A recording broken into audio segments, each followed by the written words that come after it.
She dropped out of high school to follow her dreams, working her way through comedy clubs and assorted odd jobs while waiting to hit the big time. And it paid off, an American Comedy Award for Best Female Stand-Up Comic, and her name on Comedy Central's list of the 100 greatest stand-ups of all time. She's been seen on The Tonight Show, has headlined on multiple award-winning cable TV specials, and is a panelist on the hit National Public Radio quiz show, Wait, Wait, Don't Tell Me. Hello, I'm Ernie Manous. Coming up on InnerVIEWS, our conversation with award-winning comic Paula Poundstone.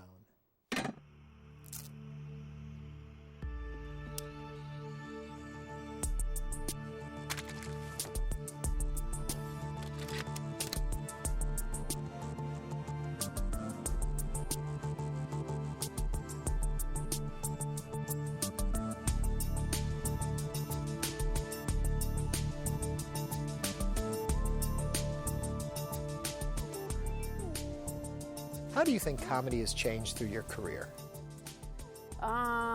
Well, my crowds have gotten a little bit older. I don't know how that happened.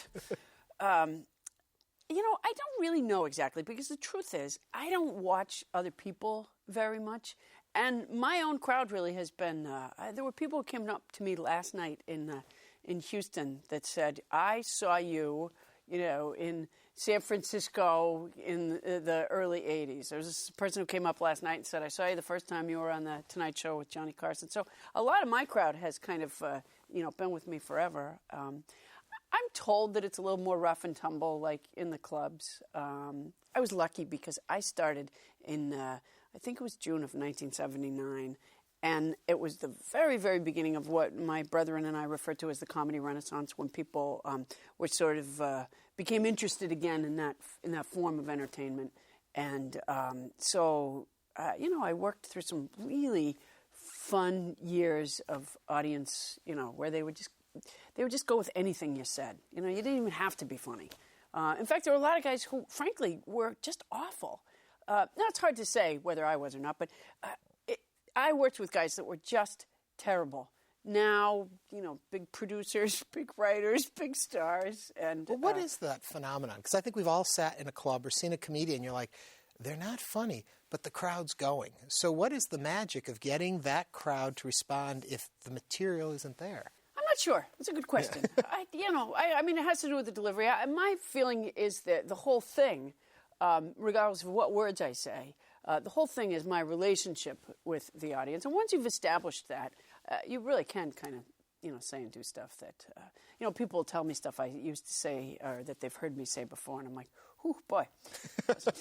I had somebody on our crew say to me that they wanted me to ask you, they saw your show in Dallas in '88, and they were wondering if you remembered their girlfriend because she had gloves on. And I'm like, yes. Yeah, you do remember that, right? Yes, her I remember. No, I have a terrible memory. I really felt for Sarah Palin over the hand thing with writing the things on the hand. I got to tell you, I don't share her views on many topics, but I certainly am sympathetic with it's not having a view, it's just not remembering in the moment what it is. Yeah. What bothers me about it is she was at a podium. She could have just brought it on paper. She didn't need Well, I guess. But look how many people have talked about it and been interested. I wondered if it wasn't some sort of clever ploy to, I don't know, to kind of wheedle Sarah Palin further into the American consciousness. I actually think it was, one of those kind of nutty, smart things that she does. Let me take you way back. True or false that your whole comedy career began in kindergarten? Well, Mrs. Bump, who I love and saw just recently, my kindergarten teacher, she wrote in the summary letter in May of 1965, I believe it was. It was like in lieu of a report card. The first sentence of the last paragraph was, I have enjoyed many of Paula's humorous comments about our activities. So apparently I was doing a tight 5 on Play-Doh. I still remember we had to have a pencil box, and I remember specifically that mine was a Velveeta cheese box, and you put it in, what they would now refer to as the cubby. Well, and I bring that up because I wonder, simply somebody writing something like that down, and your parents or people around you seeing that and knowing it, if that starts you on a path. I kind of think it does.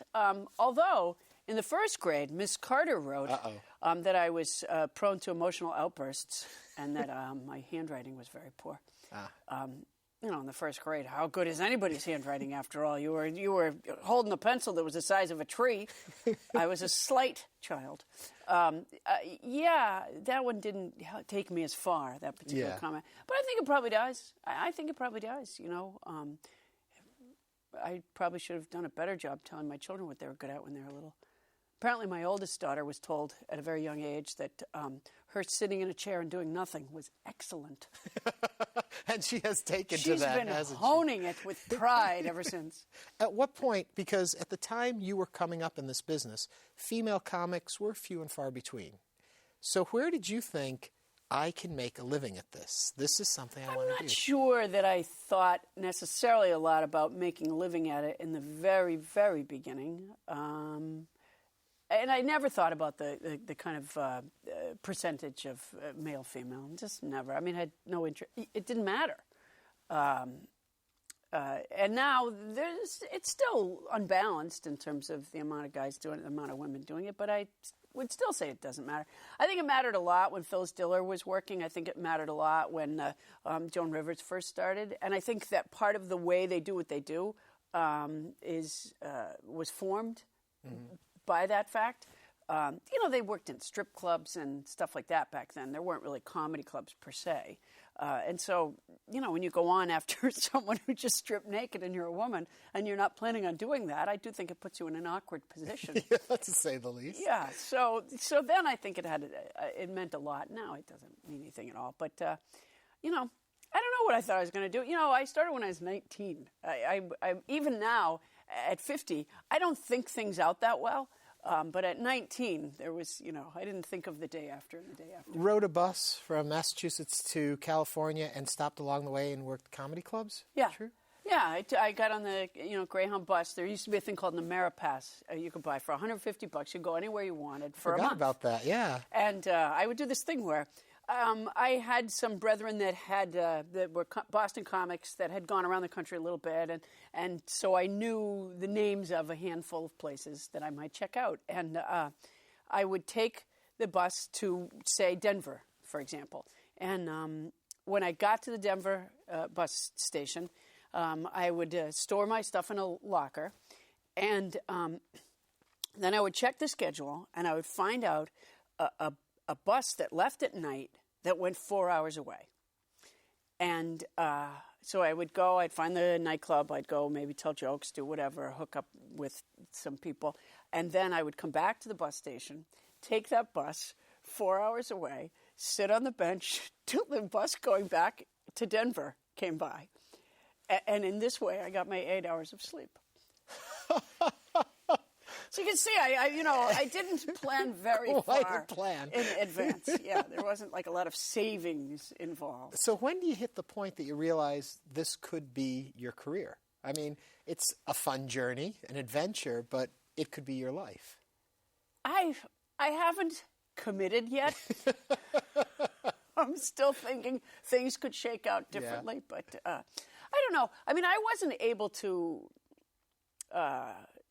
Well, I mean, it depends what you call making a living. You know, before you have kids, before you have any responsibilities, you know, making a living is actually fairly easy.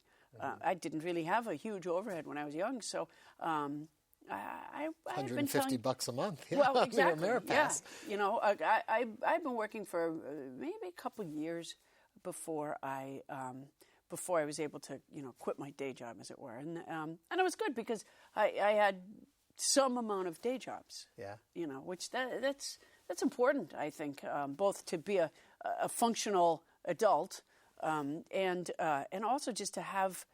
I mean, if you were just a stand-up comic for your whole life, you don't really have anything to say to your audience. You know what I mean? Because you got so little in common with them. It's just, you know, gee, I had people watching me and laughing my whole life. That doesn't really work. And also, it gives you something to draw on having those day precisely, jobs. Yeah. And you know. I think unless you've waited tables, I don't think you should eat in a restaurant. When did you know that it was connecting with the masses? When did you know? I don't know who I am. The masses.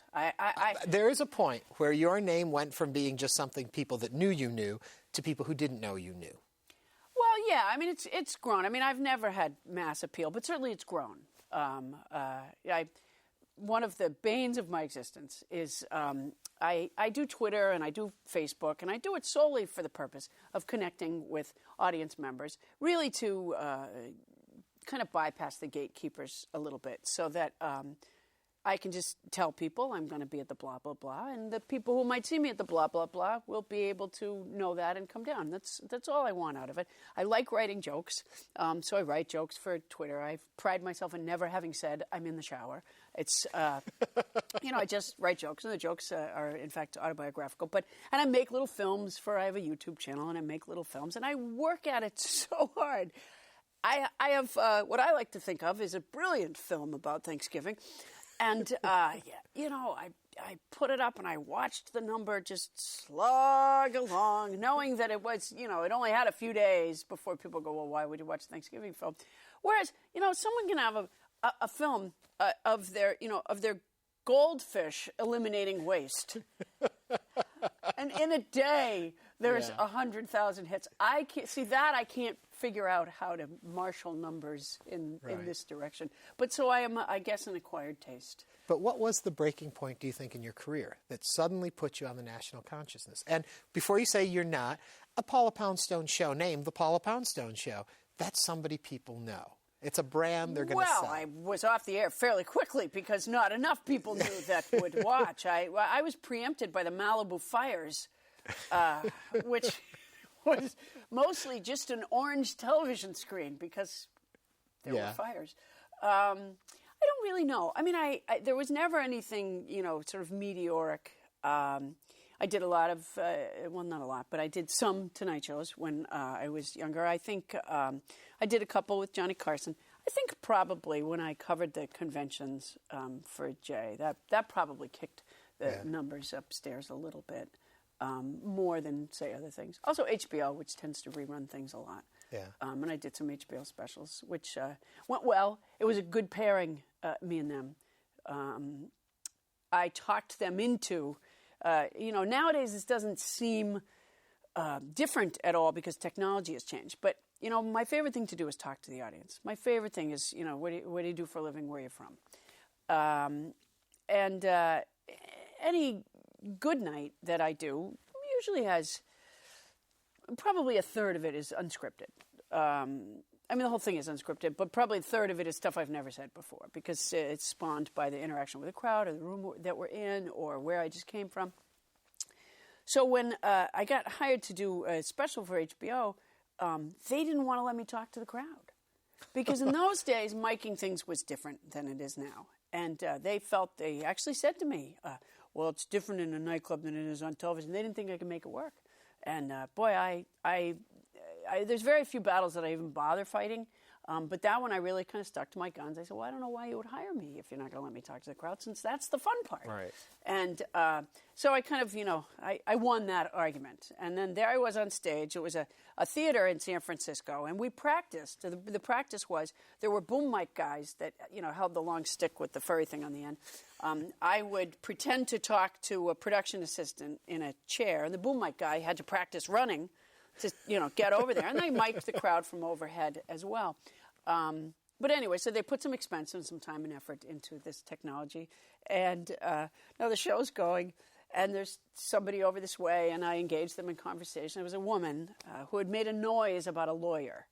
And she made a bad noise, like she didn't like lawyers, and I asked her why. And I kind of pushed her to get her to tell me more information about why she didn't like lawyers. It came out that her mother had an accident wherein they had to use a lawyer, and I pushed her to tell me what the accident was, and finally she blurted out that her mother had fallen in some sort of a car repair place and ripped her face off on a loop rack. Well, this is a comedy show, and now I've made this woman tell this horrible thing. And I literally just went, ah! And the whole crowd went up. It was the most macabre thing. If you had scripted it out and said, and now make the lady tell the awful thing, people would say, well, no, don't do that. All I could picture was the people at HBO and how angry they were going to be with me for making this lady tell this awful thing. But in fact, it ended up, people to this day come up and say, oh, do you remember the night with the lady with the loop rack? Or that was the thing that turned them on to me. So I guess, in answer to your earlier question, about what made me more familiar to viewers. I think it would be that woman suffering. Yeah, that poor woman. Yeah, the woman whose face came off. Now, when you talk about the talking to the audience and having no idea what they're going to say, because in a lot of stuff that I read, people are always questioning, oh, they're plants. She has plants there and all of that. People often say to me, you don't bring notes or anything to your interviews. And for me, the challenge is, in this few moments together, can we get the conversation going? And it's almost like jumping off a cliff each time. Will it work? Won't it work? And I've got to imagine that's like what it feels like for you. It's the fun of it. It's the joy of it. And there's times where, if somebody, I say, what do you do for a living? When someone tells me that there's some sort of a data programmer, a data analyst, or something computery, I do tend to glaze over. But, then I ask them, where they met the guy they're with. I take a quick turn from that one. But yeah, that's the fun part. And after all, I mean, people are so amazed by that. They're like, oh, and then you don't. But we have conversations all day long, which are hopefully not totally unstimulating, and yet. And hopefully not scripted. So few of us look at notes. Yes, well. Although I should talk to my son that way. Honey, did you do your homework? And then leave space for the lie right underneath. Yeah, there you go. They talk often about psychics from the turn of the century, back the 1900 psychics and all of that, and how they Someone talks often about this? Yeah, often to me, we talk about these things. And they say they read people. That's what the secret was. They could look at the audience, and they knew from looking and behavior. And I wonder if some of those kind of skills have developed. You can look at that audience, and that person there is going to have the story I want. And that has it. No, I often get credit. I hear my manager tell people that I just know how to pick the people. It is absolutely untrue.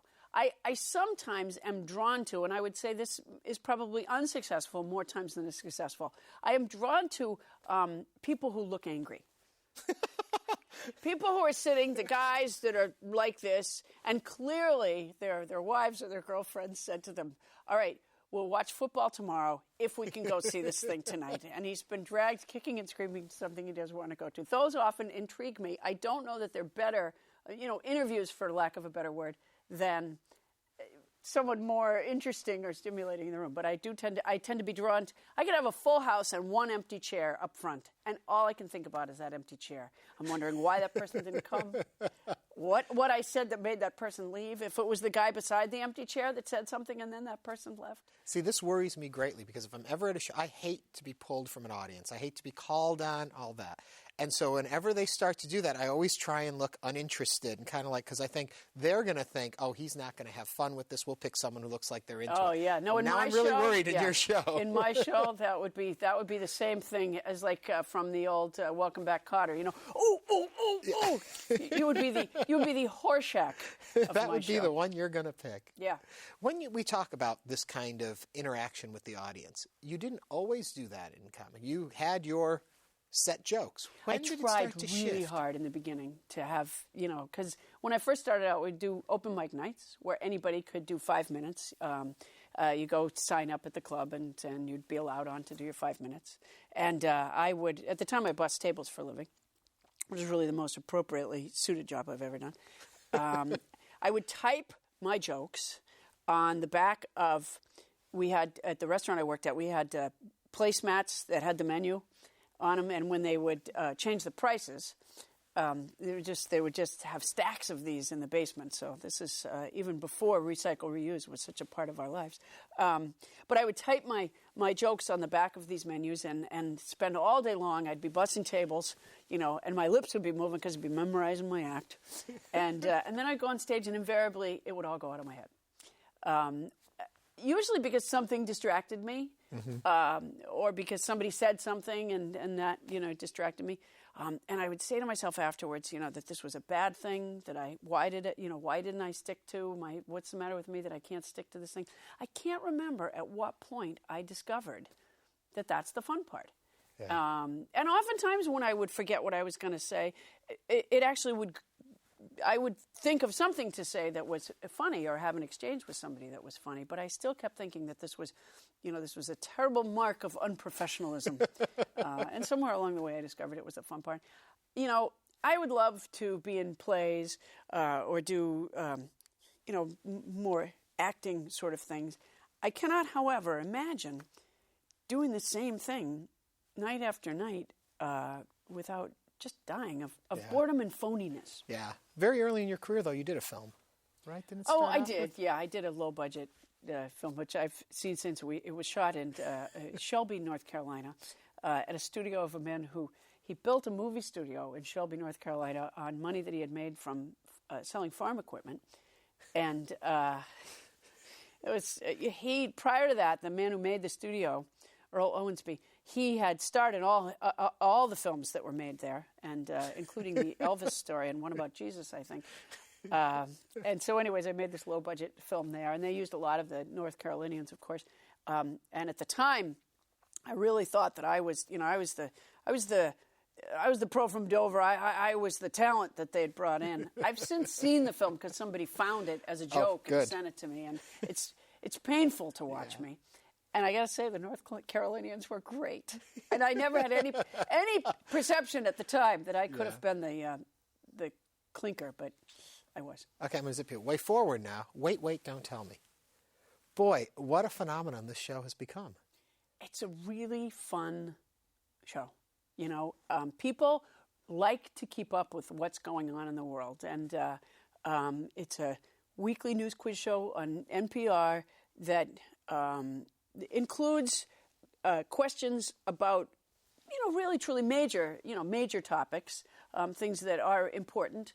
And then it is peppered with, news of the silly, the questions that most of us can't answer,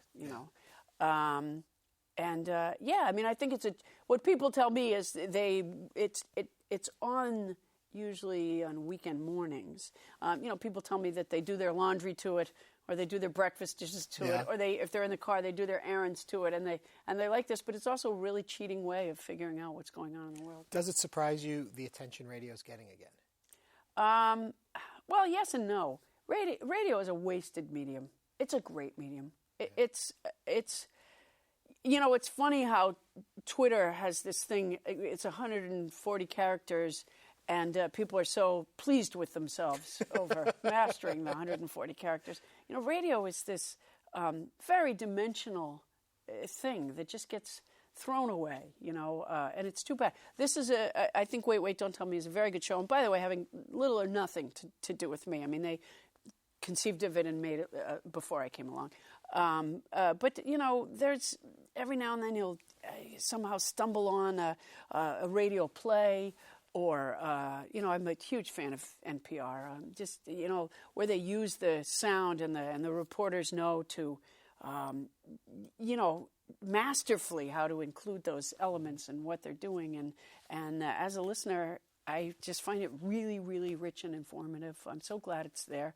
And I don't even allow my children to listen to the radio outside of that. Not because I mind the music, by the way, even the, really lyrics that I'm not necessarily a fan of, but because I can't stand the people who talk in between and the commercials, Yeah. And for my kids, it's like it's a cheating kind of a pleasure. Like every now and then I get in the car when I've been away and I notice that the radio is in fact dialed to something other than NPR.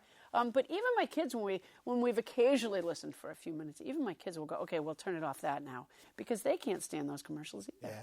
Do they get the idea that you're a showbiz mom? I keep trying to impress them. I tell them over and over again that I say to them, I'll say, some people actually try to dress like me. And they go, oh, they do not. And I say, no, I'm a part of America's pop culture. And they say, oh, you are not. They don't believe anything I tell them. Well, maybe I've exaggerated it. Maybe I've tried to make myself seem... The other day, a friend of mine was trying to teach me how to read a compass, which, by the way, people have tried to teach me before. And I have like a mental block. I was really not... My daughter picked it up right away and seemed to understand it. And eventually they just started to talk around me. And I finally said, as he was telling me that, that the north is on the top of the map, I said to him, some people have said that I was a genius. And he said, did you believe them? I said, well, no, but I didn't say that. I said, apparently genius has departments. Yes. That's what it is. So the kids, having been in the business you've been in and raising kids at the same time, is it hard to be there for them and still, in a sense, be there for an audience? No, other than in very literal, obviously I have to go away. I have to travel for a living, which that part is a little bit challenging. But no, I really think that I am managing kind of the best of both worlds at this point in my life. And it took a while to figure out the rhythms of both things. One of the things that I do in terms of the travel that's made life, it's just a simple thing. But when the kids were little, I always read aloud to them every night, sometime in the middle of the day as well. But we were always reading a book.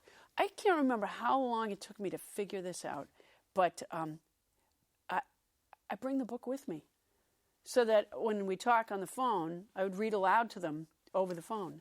And it sounds really stupid, but it made a big difference in our connection when we were apart, because I don't have that much to say to them about my life on the road that's really interesting. And they really, sometimes you go, how was school? And they go, fine. But it didn't mean we wanted to hang up the phone. Right. And so in this way, I read the entire Harry Potter series aloud twice. And, the Hardy Boys have taken us through some long nights here and there. Well, thank you for taking us through so many nights and just being there for us. Paula Poundstone, a pleasure. Well, thanks so much. It was nice talking to you.